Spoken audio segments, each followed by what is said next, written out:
This video is sponsored by the lovely people who support me on Patreon. Click the link in the description to find out what you can get from supporting the channel as well. Do it for George. The Terminator is commonly labeled as a science fiction action film. In actuality, it's more of an 80s-style slasher film disguised as speculative science fiction. The T-800, the titular Terminator sent back in time to assassinate protagonist Sarah Connor, is almost a literal reskin of unstoppable serial killers like Jason Voorhees or Michael Myers, from the Friday the 13th and Halloween series respectively, except that it uses pistols and guns rather than knives and machetes. When Kyle Reese, the man sent back in time to protect Sarah, explains that a Terminator can't be reasoned with, that it doesn't feel pity, and that it will stop at nothing before its mission is completed, you'll believe it 100% just by looking at actor Arnold Schwarzenegger's completely emotionless face and towering physique. And that's before you've seen the nightmarish stop-motion robot hiding underneath. Visions of future battlefields littered with human skulls, and a dirty nighttime Los Angeles that already looks like it's about to fall apart, strengthens the film's oppressive atmosphere even further.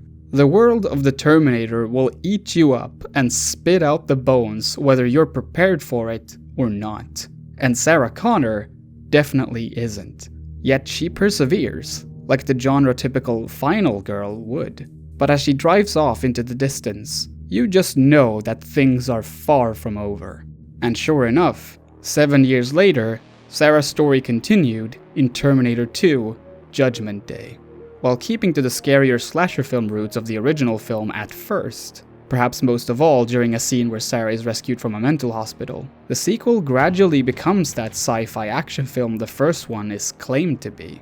Schwarzenegger is back, although here he plays a good Terminator that cracks jokes, even if they're not always intentional, and packs enough firepower to take out an entire army of cop cars and helicopters. There's even a comic relief character in the form of Sarah's son and future leader of the human resistance, John Connor. In short, the first Terminator film made the Terminators frightening. The second made them cool. Hasta la vista, baby. The average fan of the franchise will most likely tell you that there hasn't been a good Terminator film since 1991. At least not one that has managed to reach the same level of quality as the first two. Even though the latest film, Terminator Dark Fate, was received pretty well according to the numbers site that ruined movie discourse forever, I think it's fair to say that the pop cultural relevance of the series has dwindled in quite a drastic way. Should there be any more Terminator branded media then? Or is the franchise better left forgotten at this point? Well, what if I told you that there is a relatively new video game that manages to capture not only the satisfying action sequences of the second film, but even the horror aspects of the first? You know, it's like Hannah Montana. You got the best of both worlds! Shit, what's the rest of the lyrics? The first thing that Terminator Resistance, as the game is called, indirectly asks of you is that you forget everything that ever happened after Terminator 2. 1997, the year of Judgment Day, has long passed. It's now 2028, and the artificial intelligence Skynet is pushing an annihilation line of Terminators around the last remaining humans on Earth. The aesthetics of the post-apocalypse is pretty much spot on, albeit with less human skulls lying around. It's not just that the developers kept the iconic dark blues and grays of the night environments. The meticulous attention to detail is at times almost jaw-dropping. The look of the entrance and the hallway in the human resistance shelter, the dog standing guard, it's all there. They recreated something so specific as the part of the opening scene to Terminator 2, where John Connor walks out to check the battlefield through his binoculars. Except this time, it's not a camera that's following him. It's you, as the player character. They even made a cheesy acoustic version of the main theme for an equally cheesy sex scene, just like the one in the first Terminator film. The developers at Teon clearly didn't have Alien Isolation money when working on this game, but one can easily imagine Terminator Resistance being on that same level of faithful recreations if money hadn't been an issue, because there was clearly no lack of passion for this project. You play as special military boy Jacob Rivers, at your service, and your ultimate goal is to locate and destroy Skynet's central core. Although, to begin with, you're not even strong enough to take down a single T-800 on your own. Which brings us to the part of the game that comes the closest to being a straight-up horror experience. It even takes place at one of the genre's favorite locations, namely a hospital. Jennifer, one of the survivors you helped escape while on your first visit to Pasadena, says she's been hearing loud screams and asks you to come along to investigate. You soon realize that the building is full of Terminators, and the screaming is coming from captured resistance fighters they've been experimenting on. One of the prisoners shares his likeness with the T-1000, the villain in Terminator 2. Why that Terminator looked the way he did obviously didn't need an extensive backstory, but it's a fairly inoffensive little detail that further connects the world of the game with the films. Since regular human-made weapons have no effect on the Terminators, your only way of getting around the hospital is to sneak past them. To make it a little easier to spot their positions, you can use your ultravision goggles to see through walls. Not unlike how you rely on your motion tracker to spot the xenomorph in Alien Isolation. While I'd argue that the xenomorph in that game is a lot scarier than the Terminators are in this one, there is a kind of similar tension when facing both. Specifically right here, in the hospital. The T-800s don't just look scary. For the first time in a long time, they actually are scary. If they get close to you, you're done.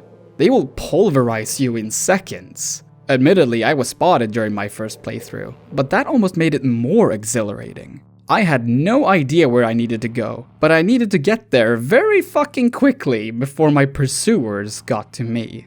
After you've disabled the laser grids keeping the prisoners locked up, you step outside only to be greeted by marching lines of even more Terminators. Even if you had weapons strong enough to take a Terminator on at this point, you would be no match for the rest of them. So all you can do is hide and wait. And do your best to sneak all the way back to camp.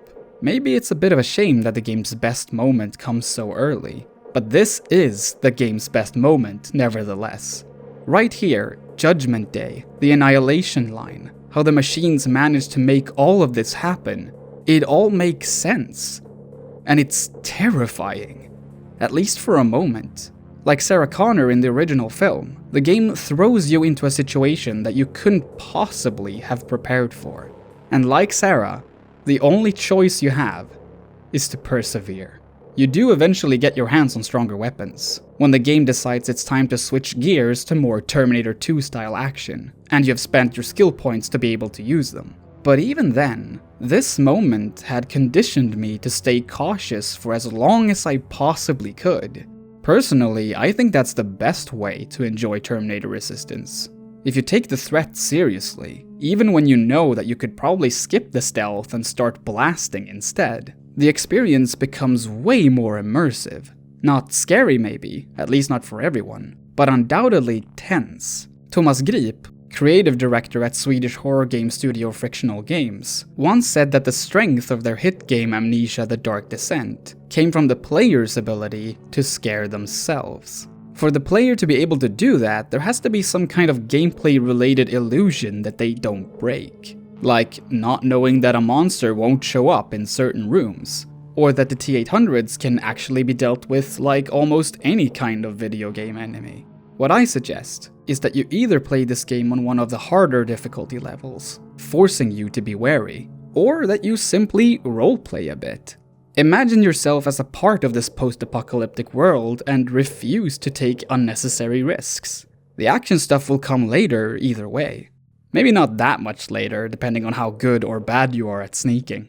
There is one classic Terminator element that had the potential to make the game even scarier, one that it's sadly missing. There is this one Terminator, more specifically called an infiltrator, that wears human skin just like the old Arnold Schwarzenegger model did. This one almost exclusively shows up in cutscenes, and then finally in a traditional boss fight, where it just turns into a walking and shooting bullet sponge. There was an excellent opportunity to have a truly threatening stalker-type enemy, like Nemesis from Resident Evil 3, an enemy that's almost impossible to kill, and who keeps showing up in unscripted and completely unpredictable ways. But the developers didn't take that opportunity. Instead, we get this very predictable dude with a hood that is actually less frightening than the robots you usually fight, because he's just a dude in a hood. My mom is gonna pick me up from school, and if you make fun of me, I will piss in your ear. As an action game, Terminator Resistance feels like a strange hybrid of two different eras. There are main quests, side quests, relatively open maps, skill trees, and crafting, which combined with the post-apocalyptic setting makes it very similar to a modern Fallout game. It's simultaneously a shorter, slightly linear experience with levels and set pieces, which also makes it similar to the type of games that were popularized by Call of Duty 4 Modern Warfare back in 2007. It would not have taken much convincing for me to believe that this game was originally meant to be released 15 years ago.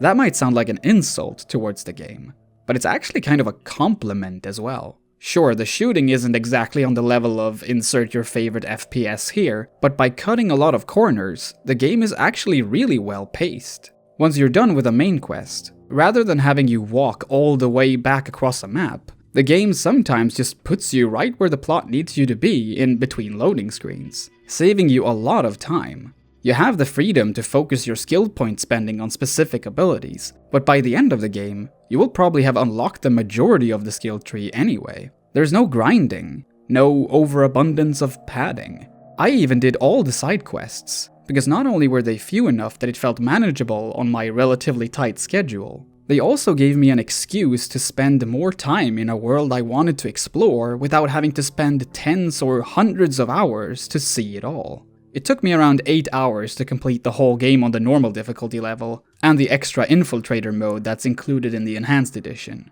As someone who is extremely sick of the notion that even single-player games should be really long and almost endlessly replayable, I find the length of Terminator Resistance to be very refreshing.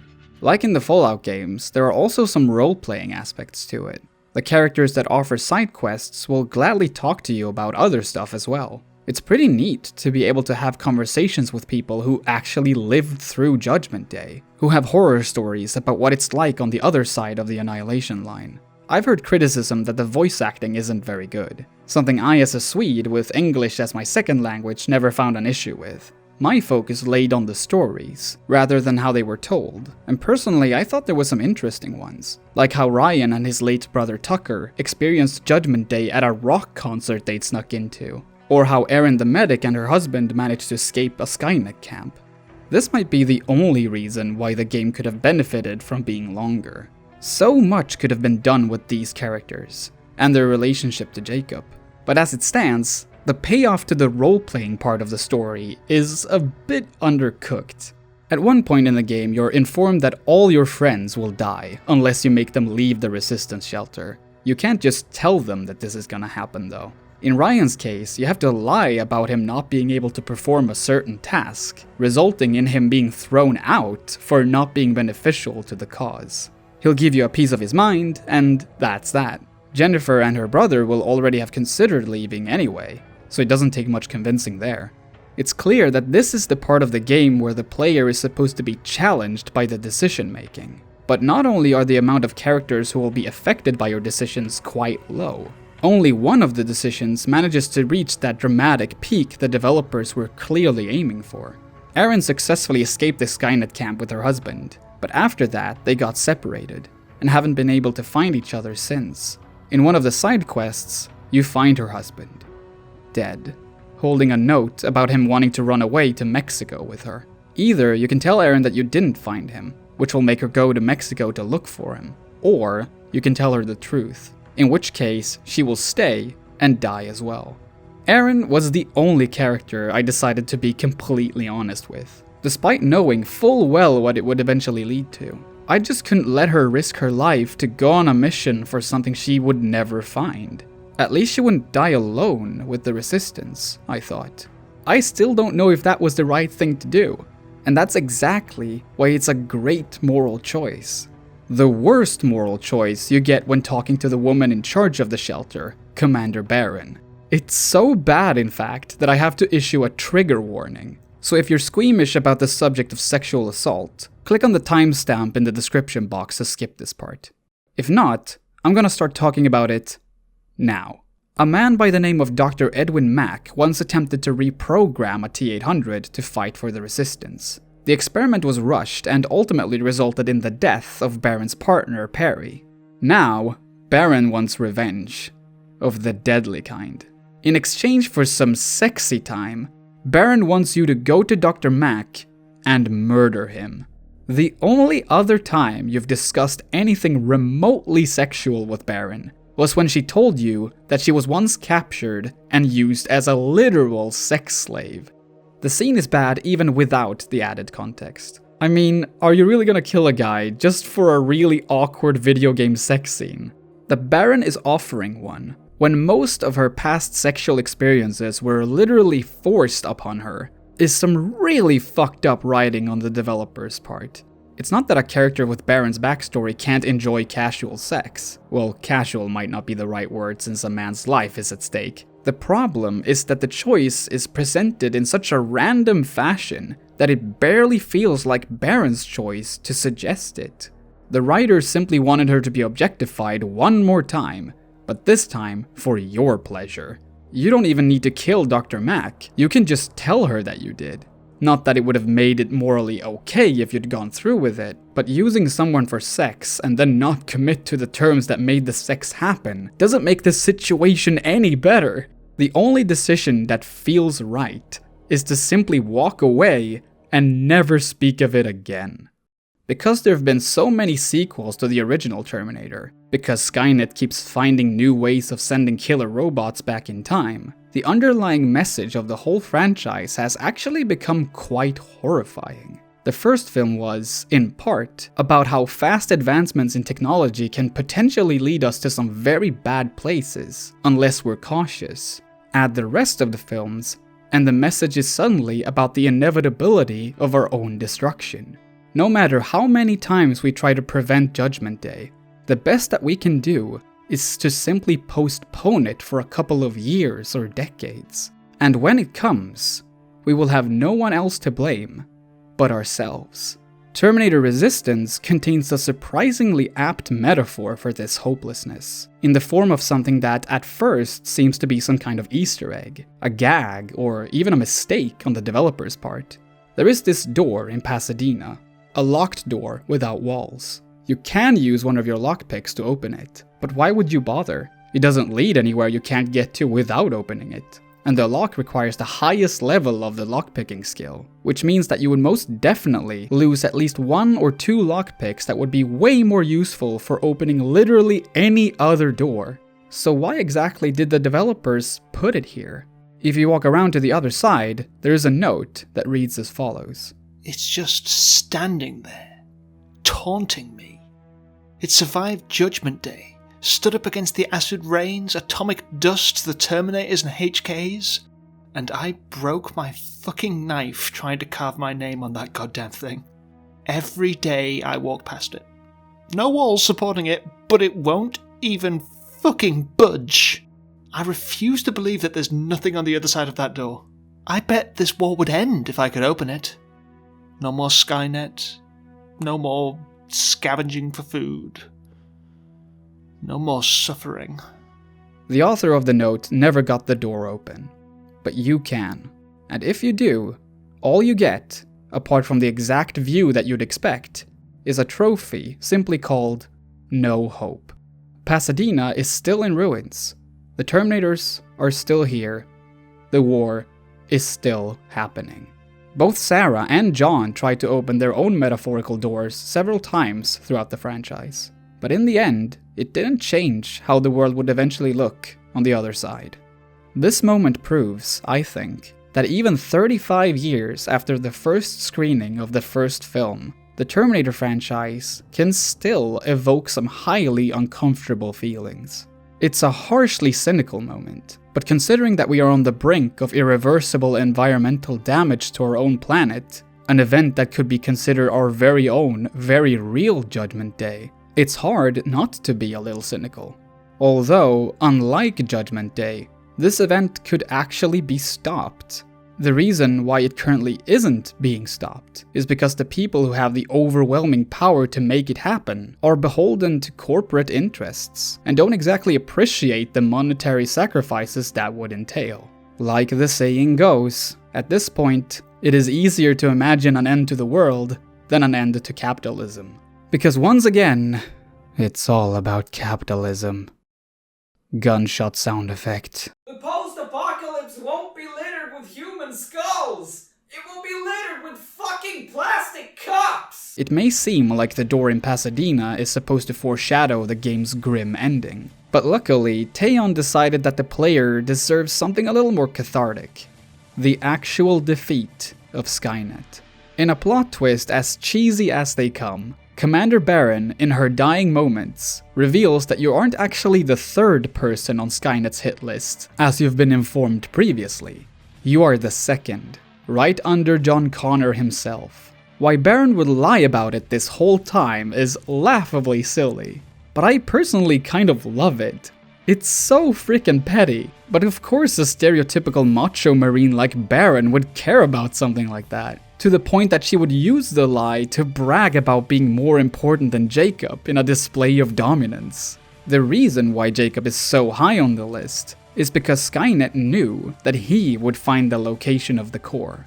And so in the final mission of the game, you and the remaining resistance fighters go to war. One final battle to end them all. Taeyeon obviously couldn't afford a AAA level send-off. The spaces you battle in are limited in both size and visual spectacle, and the boss-like enemies that you fight consist of the same big and clumsy robots you've seen plenty of times before. The enemies can hit hard for sure, but they sometimes struggle with the whole actually hitting you part. The best that the developers could do was to suggest the scale of the battle, to have you imagining that more is happening just outside of your periphery. I think it works, the way it turned out. Getting to be a part of a moment in the series that has never been properly depicted, apart from a short opening scene in Terminator Genesis, is pretty damn cool, and all the futuristic plasma weapons you've gathered up until this point are really fun to use. Or maybe it all works just because everything automatically becomes hype as shit once the Terminator theme kicks in.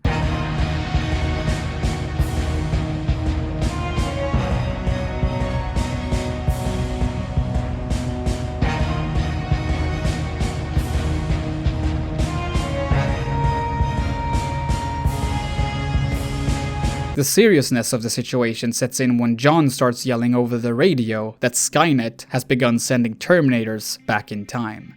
First there's 1, then 2, then 3. For a moment, it feels like there maybe was no hope after all. Like the game is going to end with a horrible defeat. But then, suddenly, when a Terminator literally has their hand around your throat, Skynet is deactivated. The war is finally won. However, there's still more to do. One last thing that makes the Terminator franchise come full circle. With the time machine Skynet used, John sends back Kyle Reese to protect his mother in 1984, a reprogrammed Terminator to protect himself back in 1995, and then there's the final choice. Someone has to go back to where the game started, to protect Jacob. Canonically, it's supposed to be Jacob himself, which is probably way more surprising to him than it is to you. Since the very beginning of the game, you've been getting vital information from a hooded stranger that couldn't hide his true identity any worse if he tried. Frankly, I think it's adorable that Jacob has been talking to this guy several times without realizing that they have the exact same voice. When Skynet was about to lose the war, they sent an infiltrator back in time. They must have warned them about this attack. How do you know all this? Because I went back after that infiltrator. Wait, I've heard that voice before. Is that Nitro Rad doing a Solid Snake impression? No, it's from somewhere else. It's a game. Yes. Wait. And I was the invisible witness of what happened. Oh no. Love. Oh Simply no. love. Nothing Oh more. no! This ending offers a satisfying conclusion to the series that none of the films have ever come close to. It feels like a proper third act to a trilogy that way, more so than the actual third Terminator film. Had Resistance been the official third and final entry in the series, I'd still argue that it's the weakest. but I would be perfectly happy with that. And yes, the best one is obviously the first film. Sorry, I'm not the one who makes the rules. Well, actually, I am. Hold on, I hear someone say. Isn't this video called In Defense of Terminator Resistance? Why was there so much complaining then?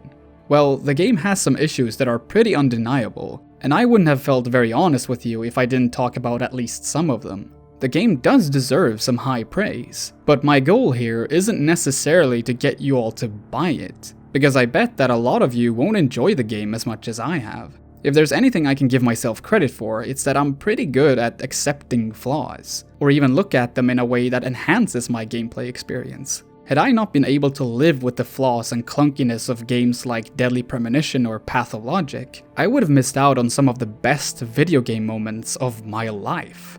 Even games that you might straight up hate can give you something truly valuable, whether it's a unique experience, or an entirely new perspective on video game design, or maybe even the world. Terminator Resistance isn't perfect, whatever that word actually means, but it's very interesting to me. Teon made something that showed an understanding of the source material better than any Terminator game or film has done in the last 30 years. That effort alone deserves some recognition, I think. One of the biggest reasons why I like this game, and why I decided to make a video about it, is admittedly that I was so surprised by it. I never expected to be playing a Terminator game of this quality in the year 2021, much less from the developers behind the universally panned 2014 game, Rambo the Video Game. It was like getting a Christmas present I didn't have a single thought of wishing for, but that turned out to be one of the most enjoyable gifts of them all. It might have turned out a little half-baked, but it was made with love and care nevertheless. At least I hope it was, I mean, you never really know for sure. So, yeah, that's it. That's Terminator Resistance. I really just wanted to gush about a game I like for a while, and now I'm done. So, thank you all for watching. And a special thanks to all the people who support me with $5 or more on Patreon. Their names are Nichtsvert, Rocky Dennis, Tobias Mattsson, Håvard Krugerud, Professor Flowers, Vinders, Philippe Kirschner, Mackenzie Pollock, Eli Berg-Maas, Rob Robbins, Seth Sard, Mega Ron TV, JK, and Starlit Mansion.